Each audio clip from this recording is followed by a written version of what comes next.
Always remember, God get the glory out of our story. Mama told me to tell the story, and I'm telling it. God get all the honor. He get all the glory. My mother was born in Oklahoma. I think it was either Tulsa or Muskogee, Oklahoma. I know we have family in both places. And she told me one of my aunties used to put her out in front of men and bring her out and put her out in front of men. And I mean, you can imagine how old she was. I mean, she had me, when she was 14. So when they was in Oklahoma, I don't know what year they came out to California, but you can imagine how old my mother was, in Oklahoma. And my auntie is, exposing her in front of these men.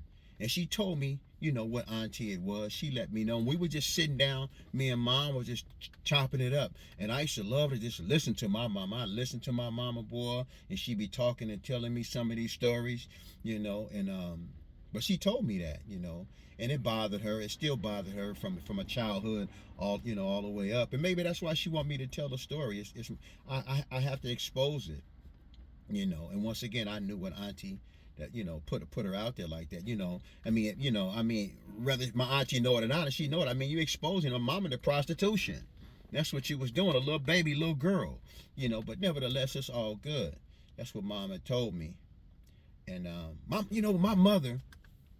Man, my mother was the first one told me. She say, son, this was when I was a little boy. She say, never let your right hand know what your left hand know. That's one of the old principles in life, and nobody live by that no more. These young men, they don't live by that no more. I tell my 9-year-old daughter, I tell her that right now.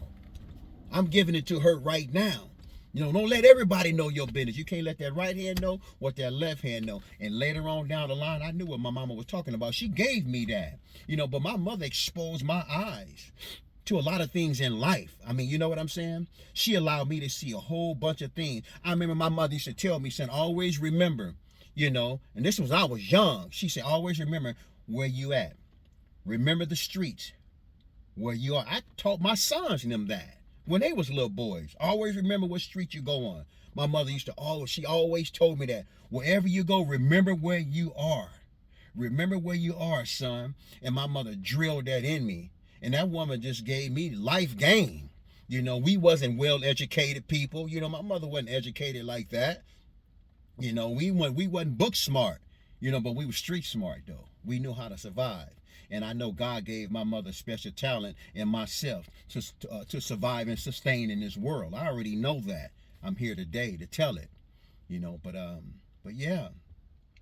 I remember, and during this time, we was living in the Pueblos. I'm still in the Pueblos right now when I'm speaking about everything. It was a lot of smoke that was going on. And I didn't know where the smoke was coming from. And I came in the house. I said, Mama. I said, Mom. I said, what's all that smoke, over there? So my mother grabbed me, and we started walking towards the tracks. And the train tracks run north and south. So we crossed over the tracks and went over. I don't know what street it was. I don't know if it was Hooper. Don't quote me on it. Or Compton Ave. I don't remember what street it was. But we seen all these police with these ride helmets on. And my mother told me, she said, son, I guess she heard about it on the news. She said they supposed to have some lady kidnapped over here, and she supposed to be some rich lady, and her name was Patty Hearst. And whoever lived in the Pueblos during that time in the 70s probably remember what I'm talking about, But she said that they had her kidnapped over in some apartments over there. So my mother took me over there, and she let me see it. And I seen all these cops, and my eyes wasn't afraid at all. I wanted to see. I seen all these cops with the riot helmets on, and man, it looked like World War II over there or something, But it was crazy. But my mom allowed me to see that. And I remember my mother used to hang with this lady named Nikki. Nikki was a beautiful lady, brown skin, greenish brown eyes. She was real beautiful. Her and my mother was tight. That was my mother, Road Dog, man. But I think that was Noya, who my mother used to date, who he should send my mama on the missions to go get them albums from Kmart. I truly believe that was his cousin or his sister. But Nikki was a cold hustler too as well. And my mother was boosting. They was boosters. And I used to always wonder why my mom and them had all these clothes. You know, I was wondering, but her and Nikki used to go hit licks. So one time, my mother had me with her.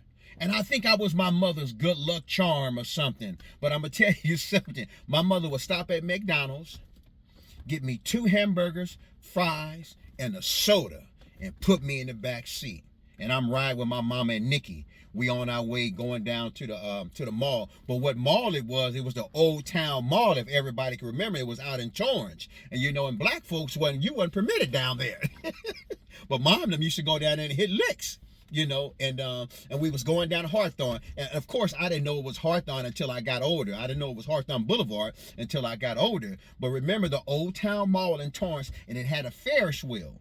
It had a Ferris wheel in the middle, and the Ferris wheel was so beautiful. So my mom pulls up on the side of the curve. Nikki jumps out the car, went into some store, I don't know, grabbed a rack of clothes and put them in the trunk. As Nikki was getting back in the car, mind you, I'm in the back seat, I'm seeing all this. Mind you, Nikki gets in the car. I guess she's seen the security. Nikki getting ready to jump out like, no, Sharon, he's writing the license plates down. So Nikki was going to get ready to get out and go get at him. So my mom was like, no, Nikki, get in the car. She pulled Nikki back in the car, and Nikki got back in the car, and my mom and them took off, man. But I'm just back in the back seat, just riding with mama, you know, just chilling and rolling, you know. And my mother and them end up making it all the way back, you know, to the Pueblos, you know. And once again, I guess I was my mother good luck charm, because one time she was with Big Crump. Big Crump used to sweat a lot, and I remember my mother would stop, go get me 2 hamburgers from McDonald's, fries, and a soda, and I'd be in the back seat with my mama just chilling, you know. And her and Big Crump was rolling one day, and they if you guys can remember, the gas stations back in the 70s, they had these little money boxes outside. The money boxes outside. I think my mom and them might have changed the game, but they had these money boxes outside. And my mother was driving. She would pull up at the money box. Big Crump would have a big old wrenches. Or not, I'm sorry. I don't know if it was a wrench or some pliers. I don't know what it was. But Big Crump would pull up and hit that box and pop and open up that box and take that money out and go. And my mama get on up out of there. And they did that several times. But you got to remember, they was heroin addicts, and my mother was functional at that time. But later on down the line, which I'll talk about, it took her to the mud, man. It took her to the dirt. You know, it really took my mom to the dirt. But that's what her and Big Crump used to do. They should go hit them gas stations and hit them little money boxes. And Big Crump was cold with it. He was fast with it. Boop, boop, boop. Open it up, take that bread out, and gone. You know, so that's what her and Big Crump used to do. I remember my mother was on we was on 80 something in Maine, if I'm not mistaken. It was it's a liquor store. I think that's 85th in Maine, if my mind is serving me right. 85th in Maine, and it's a liquor store right there, it's like right at the corner. Not at the corner, but in the middle of the block. You know, it's like north of Manchester. But I think the store is still there. But across the street, it was a little duplex over there. And my mom and them was in there. We was in this little duplex, and I was sitting on the couch, and my mom and them was shooting up. Rod was right there. I seen everything. And I'm just sitting there as a little boy, you know, not afraid, not worried about nothing, you know, just chilling, you know. But my mother and them shooting up that heroin, you know. And Big Crump was with her, and there was a few other people that was with her that I don't really remember, but it was a few other men and women. All of a sudden, man, the police came and kicked the door in. Boom! My mama looked, and my mama grabbed me, man, took me out of there. We all outside right there, and my mother was holding me. And the police was looking around. You know, they searching. My mother was high too. My mother was high. But the police told me and my mother, she say, you gotta go. You take your son and you go and you get on out of here. And my mother took me, and me and my mother walked away. I forgot who picked her. I think her friend named Bonnie. Her and Bonnie was real tight. That's like my she got a son named Stevie. you know, and Andre wasn't born then, but Stevie was like my brother. But her and Bonnie was real tight. I think she picked us up. I really don't remember, but you know, we got on up out there. And I guess, like I said, I guess I was my mother good luck charm. And I remember we was in downtown at Woodworth, and everybody who lived in Los Angeles, you know, Woodworth downtown. And me and my mom was down there, and we was in there. My mother was in there getting something, and I picked up a piece of gum or something, and I was going and, you know, telling my mom, you know, I want this piece of gum or whatnot. This man grabbed me. As soon as he grabbed me, you know, I hollered for I'm like, Mom, you know, and my mother came around, my mother snapped me back and said, you get your blah, blah, blah, blah, blah. Oh, my mama cut up, boy. You know, he had the gun. I guess he said he had the gum in his hand and blah, blah, blah, this and that. Well, we was going to pay for it and blah, blah. My mother smashed on him. You know what I'm saying? Mom didn't play at all. You know, I do remember that. And I remember, too, when we'd be downtown, when my mother would take me downtown, we used to go to the store named Beano's. And that's where I used to get all my little outfits from. My mother would buy me. Now I'm going a little forward because she shopped at Beano's when I was in middle school, when I was in junior high school. And I'll get 5 outfits. I'll get into that later. I'll get 5 outfits, you know, for the whole year, you know. But my mother used to shop at Beano's. But one place we used to go, my mother used to always take me to Clifton's downtown. Man, I used to love to go to Clifton's. And I would get I think that was if my mind is serving me right, the Salisbury steak and mashed potatoes. And man, them green beans. I couldn't stand those green beans. My mother would sit there and make me eat them green beans, and I would not like them. We would sit there an hour, and man, my mother wouldn't get up until I eat all them green beans. I didn't like them. Boy, you better eat them green beans. I remember my grandmother cooked black-eyed peas with some hog mogs in them. And that's all we had to eat, you know. Many times we ate them black-eyed peas and hog maws, and I'm sitting at the table, and I'm like, Grandmama, I don't want these. You know, I say, Grandmama, they looking at me. I used to say, Grandmama, they looking at me, because you know the black-eyed peas, you know, they light on the outside, and in the middle right there it's real dark. So I tell my grandmama they looking at me. Man, my grandmother make me sit at that table for hours. Man, and I couldn't get up until I ate them black-eyed peas, man. So I was like, wow, you know, I mean, just a time. I can remember another time when me and my mother we was on Central, and we was on Central and Gage. And I guess, you know, back then there was a lot going on Central. You know what I'm saying? And me and my mother, we was standing. Matter of fact, we was on Gage. We was north of Gage, across the tracks, on Central. And me and my mother was standing there. And mind you, my mother got me, and she holding my hand. And I'm right at her waistline. I'm a little dude, you know, but I'm very observing. You know, my mother taught me that way. And we looking, and this man ran across the street. And when he ran across the street, man, my mother was eating a big hunk.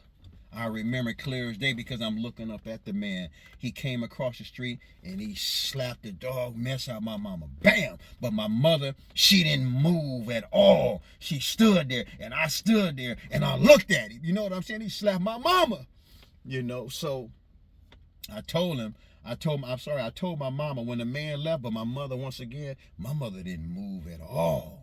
You know, she stared at him for a long time, and then the man walked away. But then he walked away. You know, I told my mother, you know, I said, Mama, you know, when I get big, I'm going to kill him.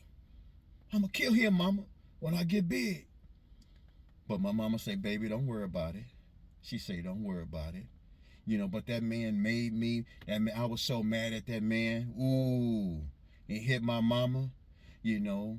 But that bothered me, you know, as a little boy, because I love my mama. Me and my mother was like that. And anybody who know my mother, you know, and know me, they know how tight me and my mother was, you know.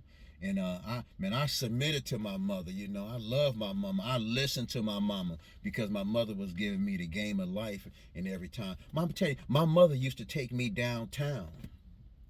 You know, I'm sorry, not downtown, to Hollywood. She used to take me to Hollywood on weekends, and she exposed me to these different people.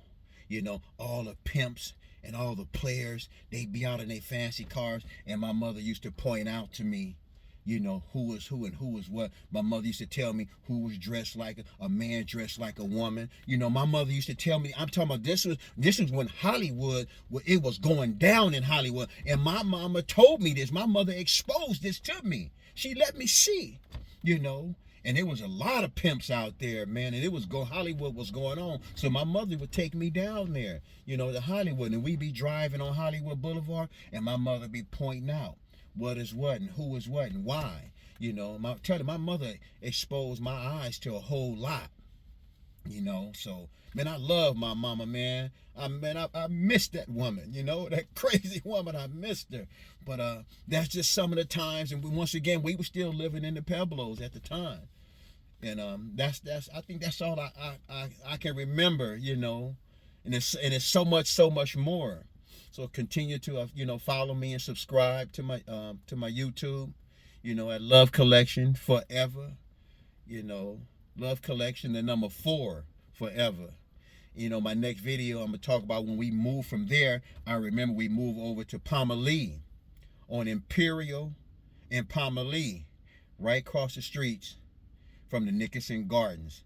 You know, and I just have a short story for that, because from there I remember we end up moving on the west side somewhere, but I'll speak on it. But you know, may God bless you. May God continue to keep you, and thank you for listening. Bless you. Love you all out there. Gone.